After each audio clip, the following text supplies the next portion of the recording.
വൈകുന്നേരം 4 മണിയോടെ അനന്തമൂർത്തിയും യമുനയും പോകാനിറങ്ങിയപ്പോൾ പാറുവും അങ്ങോട്ട് വന്നു. അപ്പോഴാണ് ആദിത്യൻ്റെ കാർ പണി നടക്കുന്ന ഭാഗത്ത് വന്നു നിന്നത്. കാറിൽ നിന്ന് ആദിത്യനും ആകാശും ഇറങ്ങി. മൂർത്തിയാണ് ആദ്യം അവരെ കണ്ടത്. എവിടെ വരെയായി കാര്യങ്ങൾ? മൂർത്തി ആദിത്യൻ്റെ അടുത്തേക്ക് ചെന്ന് ചോദിച്ചു.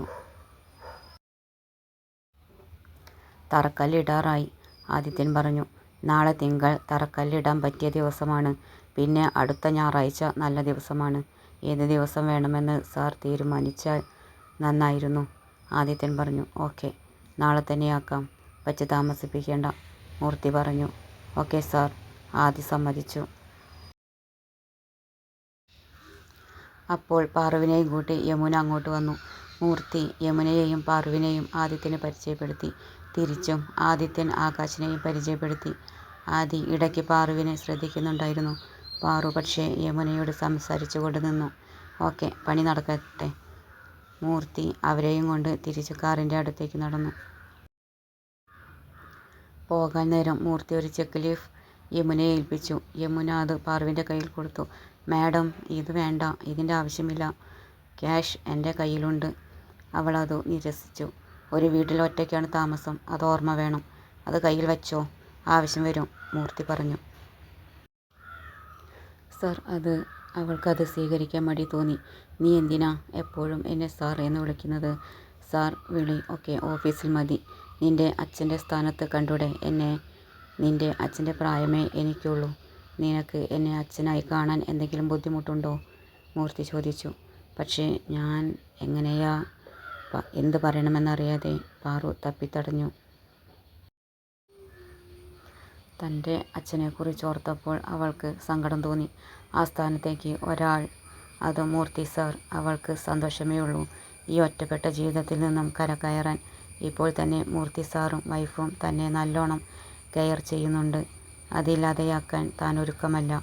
സ്വന്തം മകൾ അല്ലെങ്കിൽ കൂടി ഇത്രയും തന്നെ കെയർ ചെയ്യുന്നത് തന്നെ മകളായി കണ്ടതുകൊണ്ടാവില്ലേ? പാറു ഓർത്തു. ബുദ്ധിമുട്ടുണ്ടെങ്കിൽ വേണ്ട, മൂർത്തി പരിഭവത്തോടെ പറഞ്ഞു. എനിക്ക് ബുദ്ധിമുട്ടൊന്നുമില്ല, ഞാൻ അങ്ങനെ കണ്ടോളാം, പാറു സമ്മതിച്ചു. അപ്പോൾ ഞാനോ? യമുന കുശുമ്പോടെ ചോദിച്ചു. അമ്മ, പാറു ചിരിയോടെ പറഞ്ഞു. ഓക്കെ, ഗുഡ് ഗേൾ, മൂർത്തി പാറുവിൻ്റെ തലയിൽ തലോടിക്കൊണ്ട് പറഞ്ഞു. പക്ഷേ ഓഫീസിൽ ഞാൻ സാറിനെ വിളിക്കൂ, അപ്പോഴൊന്നും പറയരുത്. പാറു മുൻകൂർ ജാമ്യം എടുത്തു. ഓക്കെ, മൂർത്തി സമ്മതിച്ചു. യമുന ചെക്ക് പാറുവിൻ്റെ കയ്യിൽ കൊടുത്തു. അവർ കാറിൽ കയറി. സുമിത്രയും അവരുടെ കൂടെ കാറിൽ കയറി. മൂർത്തി കാർ റോഡിലേക്ക് ഇറക്കി ഓടിച്ചുപോയി. പാറു കയ്യിലുള്ള ചെക്കിലേക്ക് നോക്കി. 1,00,000 രൂപ. അവളുടെ കണ്ണു തള്ളി. പാറു വീട്ടിലേക്ക് കയറി ചെക്ക് അലമാരയിലെ ചെറിയ ലോക്കറിൽ വെച്ച് പൂട്ടി. ബാക്കി വന്ന ചോറും കറികളും ഒക്കെ ചെറിയ പാത്രങ്ങളിലേക്ക് മാറ്റി ഒഴിഞ്ഞ പാത്രങ്ങളെല്ലാം കഴുകി വെച്ചു. അടുക്കള ഒതുക്കി. പിന്നീട് വീടിൻ്റെ പിൻഭാഗത്തേക്ക് നടന്നു. വീടിൻ്റെ മുകളിലേക്ക് പിൻഭാഗത്തൂടെ ആണ് കോണിപ്പടി, വീടിൻ്റെ ഉള്ളിലൂടെ അല്ല. അവൾ കോണിപ്പടി കയറി മുകളിലേക്ക് ചെന്നു. പരിസരം ചുറ്റിലും ഒന്ന് നോക്കി.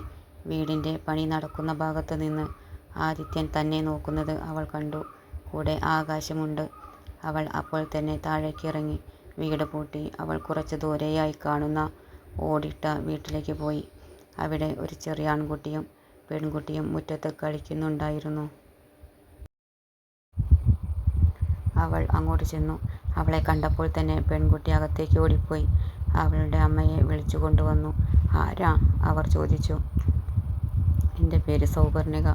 ഇവിടെ അടുത്ത് ഒരു കമ്പനിയിൽ വർക്ക് ചെയ്യുന്നു. ഞാൻ ആ വീട്ടിൽ ഇന്നു മുതൽ താമസിക്കുകയാണ്. ഒന്ന് പരിചയപ്പെടാൻ വേണ്ടി വന്നതാ, അവൾ പറഞ്ഞു. നാളെ മുതൽ എനിക്ക് തിരക്കായിരിക്കും, അതാ ഇന്ന് തന്നെ വന്നത്. അപ്പോഴേക്കും ഒരു 38 വയസ്സ് തോന്നിക്കുന്ന ഒരാൾ പൊളിഞ്ഞു തുടങ്ങിയ വീൽ ചെയറിൽ ഇരുന്നു അകത്ത് നിന്നും ഉമ്മറത്തേക്ക് വന്നു. അയാളുടെ കാല് രണ്ടും തളർന്നിരുന്നു. പാറുവിന് അയാളെ കണ്ടപ്പോൾ സങ്കടം തോന്നി. അപ്പോഴേക്കും ആ സ്ത്രീ പറഞ്ഞു. ഇതെൻ്റെ ഭർത്താവ് കൃഷ്ണൻ, ഞാൻ കവിത. ഇവർ ഞങ്ങളുടെ മക്കളാണ്, സോനയും സോനുവും. എന്നെ ചക്കീന്നാ വിളിക്കുക, പെൺകുട്ടി പറഞ്ഞു. എന്നെ അപ്പൂന്ന്, ആൺകുട്ടിയും പറഞ്ഞു. പാറു ചിരിച്ചുകൊണ്ട് കുട്ടികളെ ചേർത്ത് പിടിച്ചു. ഇനി നിങ്ങൾ പോയി കളിച്ചോ, കവിത പറഞ്ഞു. അവർ അപ്പോൾ തന്നെ കളിക്കാൻ പോയി. ഏട്ടന് എന്തു പറ്റിയതാ? പാറു ചോദിച്ചു. പണിസ്ഥലത്ത് വെച്ചു. കെട്ടിടത്തിൻ്റെ മുകളിൽ നിന്ന് വീണതാണ്. 2 കൊല്ലമായി. കുറെ ചികിത്സിച്ചു. ഇപ്പോഴും മരുന്നുണ്ട്, കവിത പറഞ്ഞു. കൃഷ്ണൻ അപ്പോഴേക്കും അകത്തേക്ക് പോയി. ചേച്ചി ജോലിക്ക് പോകുന്നുണ്ടോ? അവൾ ചോദിച്ചു. ഇവിടെ അടുത്ത് ഒരു വീട്ടിൽ ജോലിക്ക് പോകുന്നുണ്ടായിരുന്നു. അവർ ഇപ്പോൾ ഇവിടെ സ്ഥലത്തില്ല. മോൻ്റെ കൂടെ കാനഡയിലാണ്. എന്ന് വരുന്ന അറിയില്ല.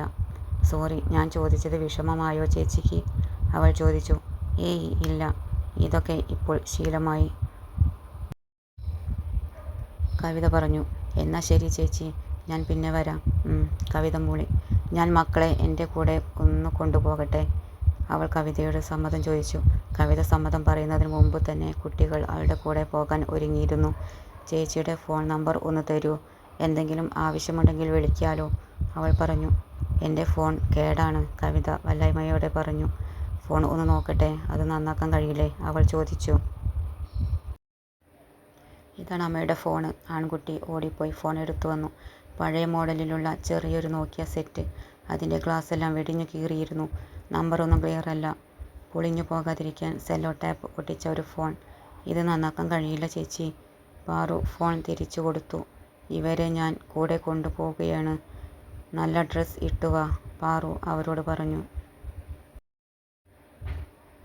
അവർ ഓടിപ്പോയി ഡ്രസ്സ് ഇട്ടു വന്നു. നരച്ചു തുടങ്ങിയ നൂൽ പൊന്തിയ ഡ്രസ്സ്. പാറുവിന് കാര്യങ്ങളൊക്കെ മനസ്സിലായി തുടങ്ങിയിരുന്നു.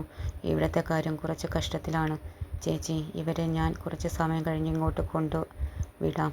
പാറു അവരെയും കൂട്ടി വീട്ടിലേക്ക് പോയി. നിങ്ങൾ ഇന്ന് എന്താ കഴിച്ചത്? പാറു അവരോട് ചോദിച്ചു. കഞ്ഞി, കുട്ടികൾ പറഞ്ഞു. പാറു അവരോട് കൈ കഴുകി ഇരിക്കാൻ പറഞ്ഞു. അവർ കൈ കഴുകി നിലത്തിരുന്നു. പാറു ചോറും കറികളും പായസവും ഒക്കെ എടുത്തു വരുമ്പോൾ കണ്ടത് അവർ നിലത്തിരിക്കുന്നതാണ്. എഴുന്നേറ്റ് വാ, പാറു പറഞ്ഞുകൊണ്ട് ഫുഡ് ഡൈനിങ് ടേബിളിൽ കൊണ്ടുവച്ചു. കുട്ടികളോട് കസേരയിൽ ഇരിക്കാൻ പറഞ്ഞു.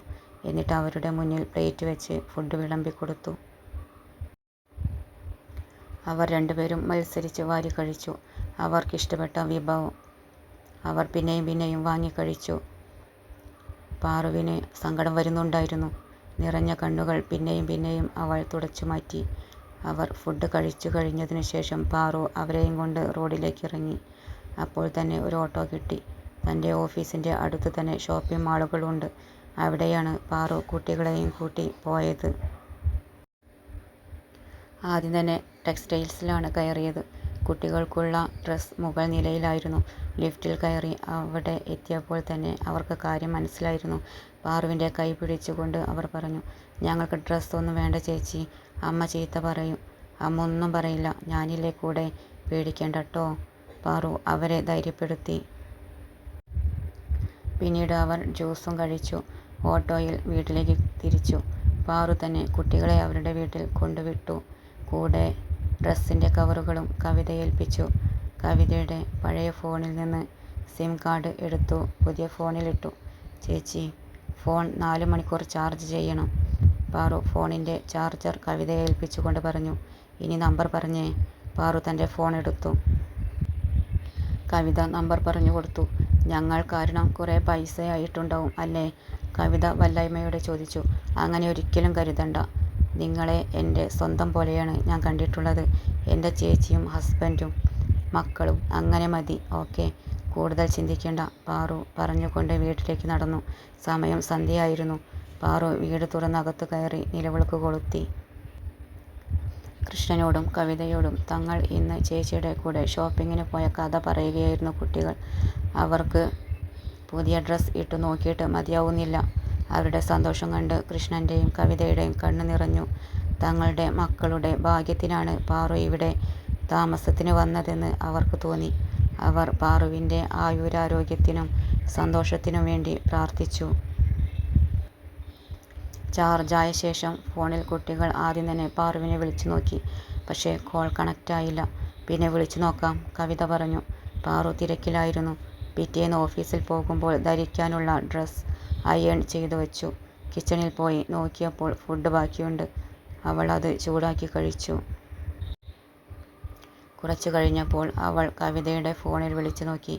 അപ്പോഴാണ് അവൾ കവിതയ്ക്ക് വാങ്ങിയ ഫോണിൽ റീചാർജ് ചെയ്തില്ലെന്ന് ഓർത്തത്. ഇനി നാളെ രാവിലെ ചെയ്യാം.